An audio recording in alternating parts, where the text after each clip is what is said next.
Okay, so what I'm looking at here is a question in relation to Pythagoras' theorem and area and volume on the third year course. So what they've given us is a right angle triangle, and they've given us the area of the triangle in terms of A, and they've given us the base length of that triangle as well as the length of AB.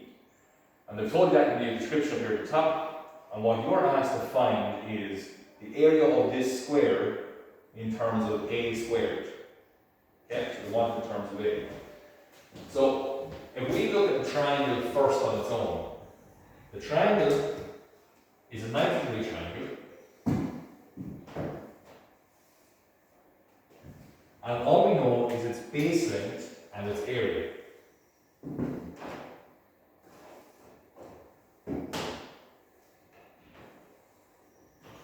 Now I know that the base length in terms of A in that question is 6A.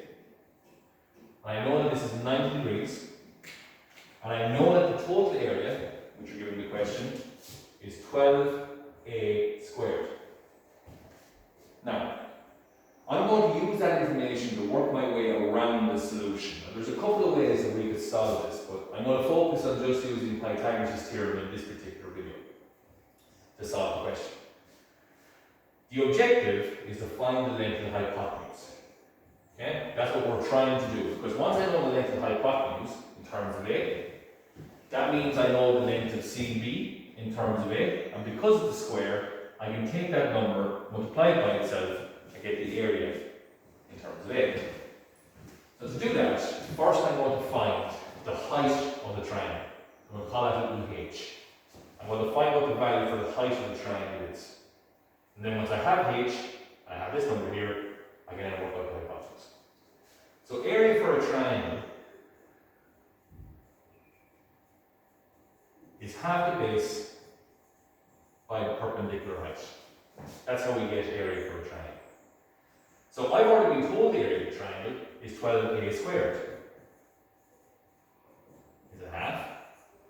The base in terms of A is 6A. And the height, we're going to leave it as h. Now, I'm going to get rid of this half. The half is the problem here, the 2 especially. And that's very straightforward. There's a couple of options. I could multiply across by 2, or I can take that 2 and divide it to 6a. Now, I'm going to multiply across by 2, that's what I more traditionally do in class. So multiplying across by 2, so I'm going to multiply this by 2, and I'm going to multiply all of this by 2. The half will cancel on this side, and then 12 multiplied by 2 will give you 24a squared. And that will equal 1 multiplied by 6a multiplied by h, that gives you 6ah. 1 by 6a is 6a, 6a by h is 6ah. Now, I'm going to divide both sides by 6a. And the reason why I'm dividing both sides by 6a is because I want to get the letter h, small h, the height of the triangle, on its own. So 6a and 6a will cancel, which is going to leave me h by itself. A will cancel into a squared to leave you with just a. And 6 will cancel into 24 to give you 4. So 4a equals h. So the height of this triangle in terms of A is 4a. We can now use Pythagoras' theorem to find the hypotenuse in terms of A. So Pythagoras' theorem states that the hypotenuse squared will be side squared plus side squared.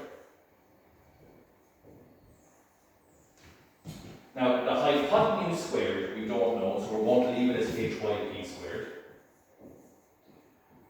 Side, it doesn't matter which side, but once it's in terms of A for this question, so I'm going to use 6a, all to be squared, and then the other side, which is 4a, all to be squared.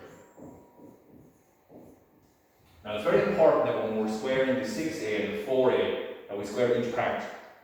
You don't forget one of the parts. So it's going to be hypotenuse squared will be 6 squared is 36, A squared is A squared. 4 squared is 16. A squared is A squared.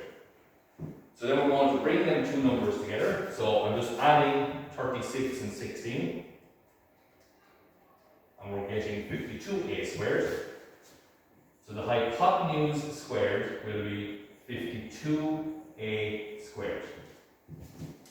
Now I need to remove the squared. I need to get hypotenuse by itself. So I want to get the square root of both sides. That's the opposite of squared. That will allow this to cancel.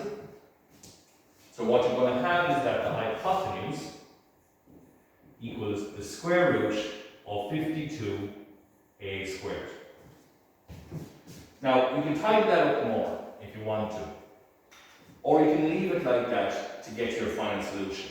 It doesn't really achieve anything tidying it up more. You could write down that's the square root of 52A, which means you could write down that's 2 root 13A, but it doesn't really help you get to the final step because that's not the answer. In fact, it's better to leave it like that for the final step. So in the final step, I now know the edge length of the square, BC, is the square root of 52A squared. So our square, I'll just draw a quick sketch of the square. I know that its length is the square root of 52A squared. And because it's a square, it's the same length all around. So you could work out with the perimeter and different things now if you wanted to, but we want its area. So the area of that square will be length multiplied by width. Which means it's going to be the square root of 52A squared multiplied by the square root of 52A squared.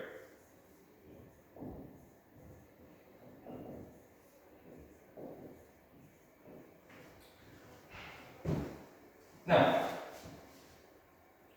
when you do that, the square roots will cancel. So what you're going to be left with is just 52A squared.